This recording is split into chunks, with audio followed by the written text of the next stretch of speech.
Right guys, right from the start on this video, I want to let you know that there is no fish caught on this one. A bit disappointing for me, but I'd rather you know that right from the start. It's worth watching, I think. It might be a bit informative. There's a few things to consider if you're ever coming here to Wilfholme. It is, on the whole, a decent venue when it fishes. Today everything was against me. The wind was against me, blowing upstream. I was on the wrong method, I brought the wrong baits, entirely my fault. Worth a watch though, a few things to consider in this.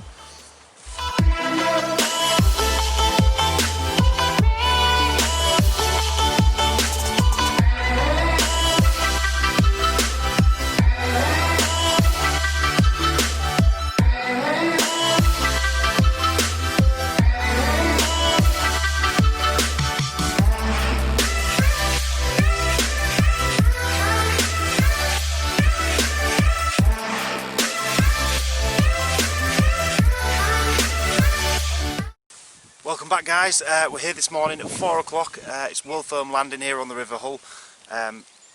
River looks a little bit higher than normal. I don't know how much of that is the tidal part of it that's pushing back, but I do think the overall level is a little bit higher than normal, probably due to the rain we've had.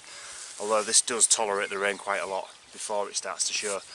We're going to get on the little feeder today. We've got a little picker rod set up. So this morning we are hopefully going to be catching some bream. If they are still passing this area, I'm quite confident we should be able to get amongst them. There is definitely some big fish rolling out there, which is nice to see. When I was just getting set up, there was a couple of big splashes, so God knows what they were. I don't think they were pike, they were more rolling than a big breamer. So I'll give you a quick flick around and show you the setup. We're here today with just the light gear. I've got a separate set of gear that I use for coming to places like this, so if I need to pack up and commute further up the bank to somewhere different, it's not too much of a hardship just to pack it all back together and go. I don't have to split my tackle down. I've got dedicated tackle to more rivers, although it does look a bit basic. It's just handy to have it that way. It's a real basic setup here. We've got a good pint of casters, we've got a load of pellets, and I've got a 50-50 mix of brown cum and brasem. This stuff's real good for the bream, especially on these places. If the bream are here, they'll find it. Only mix a little bit up, only need a few feederfuls really. If I do need to pack up, I can snap the box lid on and then bugger off further upstream. So we'll get slung out and we'll see how long it takes to get amongst the fish. So a quick rundown guys, we've got a little picker rod, nice sliding old style feeder, 6 pound main line, 3 pound bottom, swivel to stop it, 16 hook. We get that packed up, swung out into the middle there, see how we go.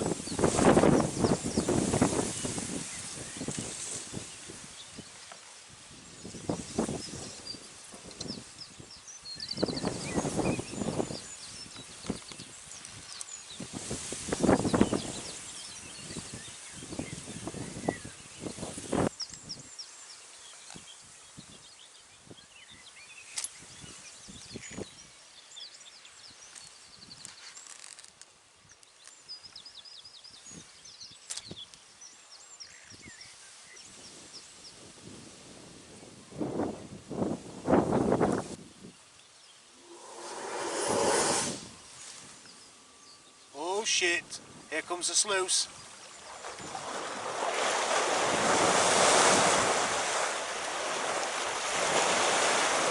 Yeah, that could really things up. See what, it's like 4:13, we've been fishing less than a quarter of an hour and there was that whistle, you know when that whistle comes, and then the sluice starts.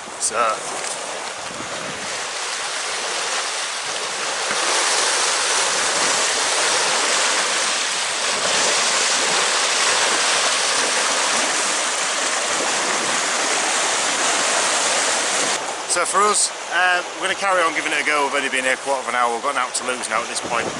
Over the years, I've had that start and it killed the fishing. I've also had it start and it really kicks it off. So we'll just give it a go while we're here and see what happens.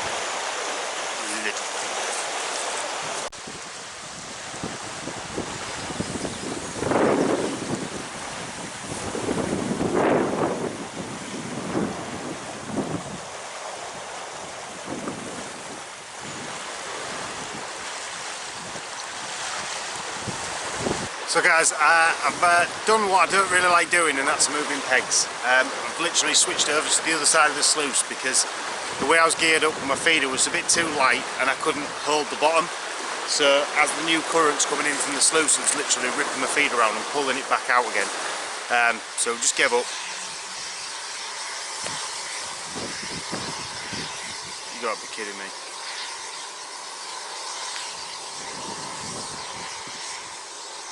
It's just stopped.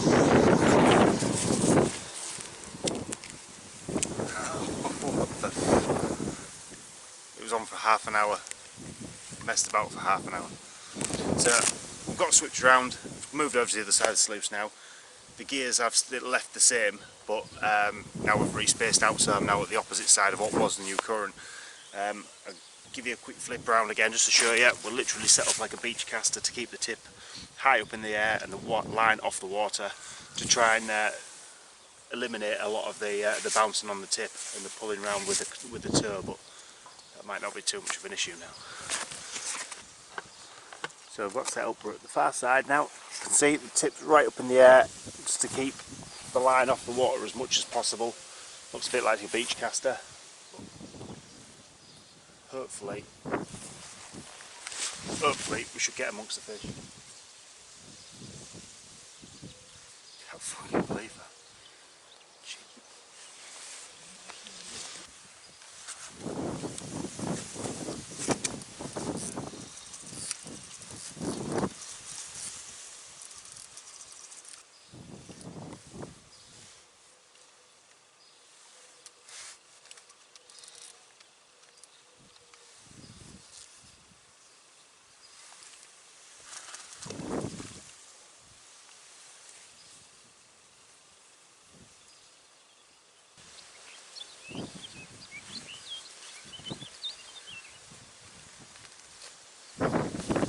So we've got definite signs of fish down there. My double caster just seems to have been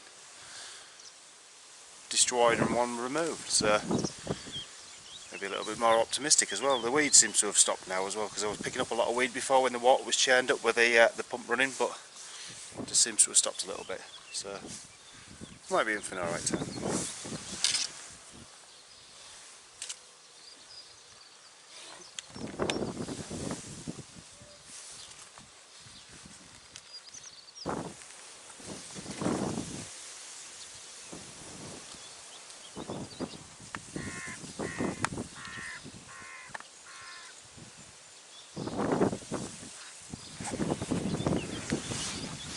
As you can see, there's a couple of sunken boats.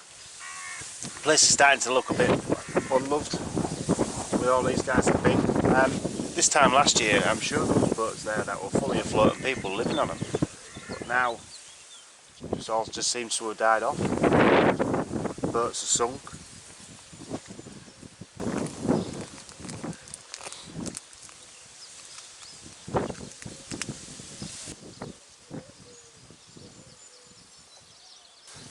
So thinking back to my childhood days, probably my early days of fishing with my dad, probably 25 years ago, nearly coming up 30 years ago, on this stretch of river here.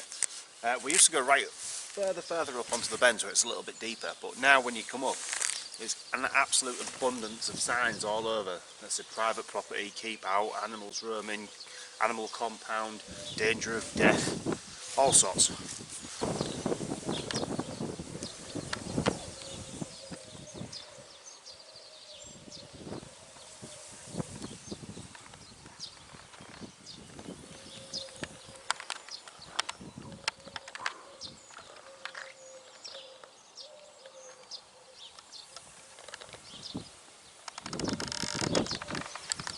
So although we've had a messing about with the sluice on and off, we've had to switch pegs and stuff, it's just to hold the bottom.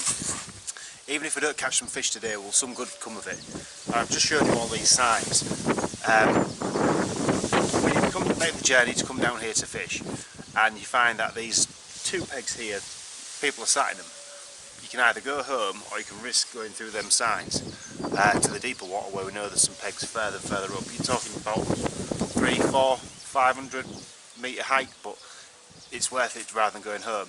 But can anyone tell me if it's actually legal to go up there? Will these signs hold any gravity? is it actually private property that we're not allowed to pass, or are these just people there just to deter us because they don't want people passing across these lands? Do we actually have a right? So if anyone's got any comments or anyone knows any of the information regarding this, just drop it in the section below. It would be greatly appreciated. It might help myself and others that do fish the whole river.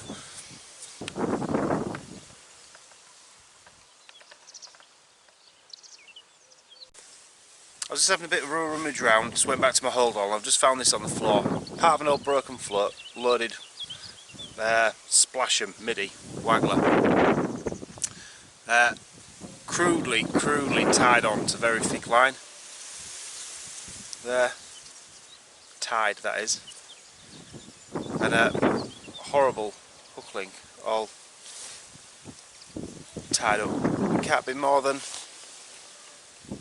3 foot in depth. It wasn't very old because there was still a worm on it. The worm can't have been more than dead maybe a few days. It hadn't broken down yet. The only saving grace about this horrible rig is that the hook was barbless. Judging by the way it was crudely tied on at that end and that end, it makes you wonder who the people are fishing here and how they're educated, or how they develop their fishing skills. It's concerning for fish welfare. Terrible.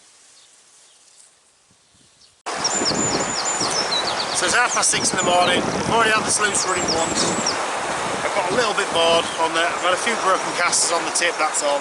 Decided to get the low float out and start trotting down, see if we can pick something else up. And also in the meantime, we've had the camera in on the end of the pole, tied down here, and literally heard that whistle again, and I knew it was going to start. But this time it's the near side, so it's the same sluice, it's the opposite sluice running this time, but it's the one next to me again, just by bloody chance. And I nearly lost my camera. It literally sucked it out in the rapid and lifted it up on the pole, and luckily I'd put my brolly line on it just to hold it, just in case something did happen, and as it did, it paid off. Now I'm going to give it another half an hour or so. Now I've got the rapids running again right next to me, see whether it's still tolerable, or even if I can even get a bite now. If not, that might be a day.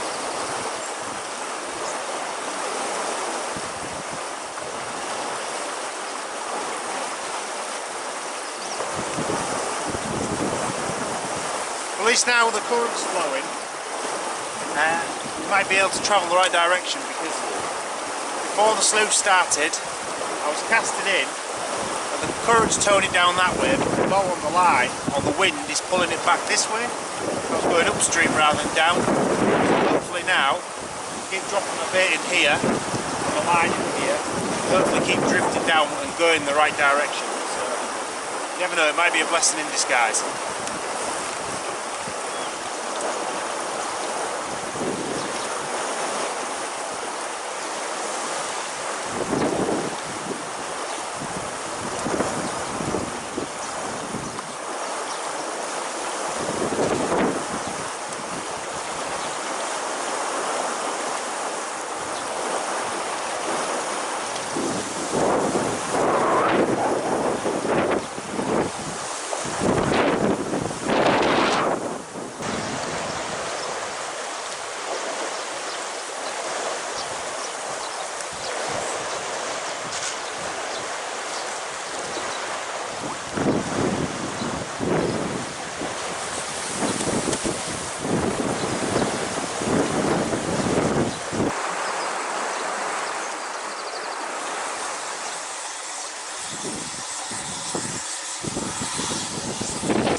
Half an hour later, stops again. I've been here for days and days and days before, where it's been pumping for 6-8 hours, but Today it's just fired up twice for half an hour at a time and then stopped and gone dead again. Now the downside to that is I was using that current to tow out to the main river current out there with the local float. Now I've just lost my tow.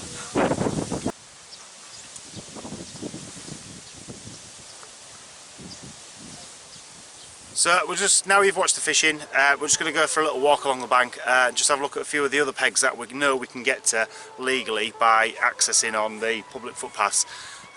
Still, if anyone has any information regarding the privatisation of these little bits here, whether we're allowed to still pass through or how it all works, I don't know. I'd like to know, because there is some very good sections further up which are just about walking distance with your gear or limited gear. But you really do need to be looking beyond past the boats where the bends is, where it does get deeper, but passing them signs, are we allowed or not? So anyone know anything about that, just drop us in the comment section below. Any information will be greatly appreciated. So in the meantime, we'll get walking up the bank. I'm going to show you a few bits around here. If you do to come here, try and pick your day a little bit better than me. Blustery conditions are a bit of a pain in the arse. There is also a dike that runs parallel with this river. That's also worth a look sometimes. But for now, we'll get walking.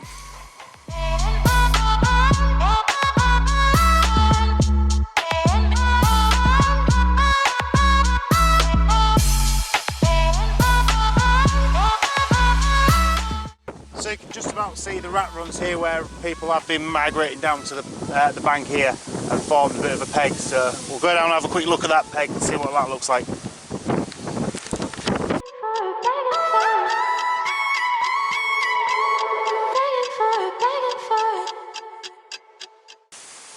Well, needless to say, if I'd done my research and had a look at bank here the day before, I would have noticed this peg and seen that it looks reasonably clear. With the wind being the way it is today when I got here, I'd have chosen this peg without a doubt. Nice big tree here to the side and it's just taking all that wind off. I wish I'd have come here first, but I know for next time. Definitely worth a look. Nice big open peg. Bottom looks reasonably clear, it's quite clear of weed as well. Decent width, you could easily get out there with a decent feeder. I think stick float fishing again today would be out of bounds, seeing as though the wind's pushing the wrong way. I think you'd be forever fighting the line. But you could probably get out with a nice heavily loaded waggler out into that middle section there. Tighten your line down well deep into the water here, and you could probably trot down there quite comfortably. But again, I'd be on that with maggot. Today being on cast, it was just silly. I thought I would be able to get a bream, but they've migrated through me here already maybe.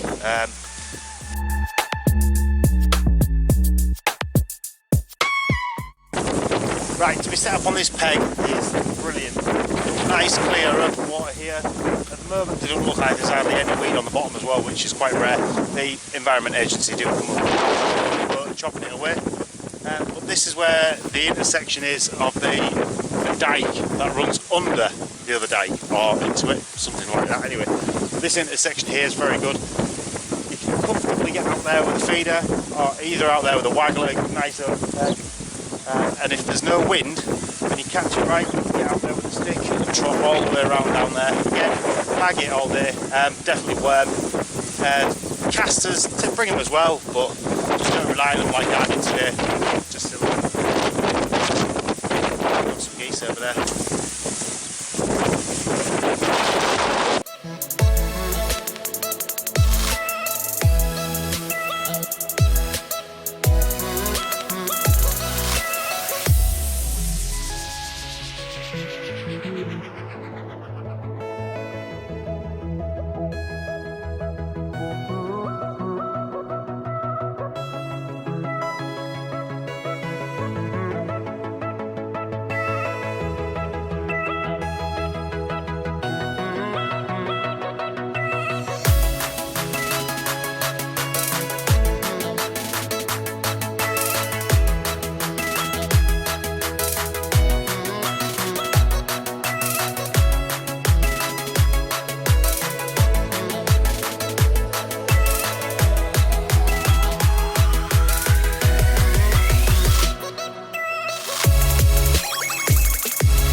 a whole nother level.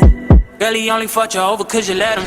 Girl, I guess he didn't know any better. Girl, that man didn't show me ever. Do all I can just to show you you're special. Certain it's your love that holds me together. And you say he been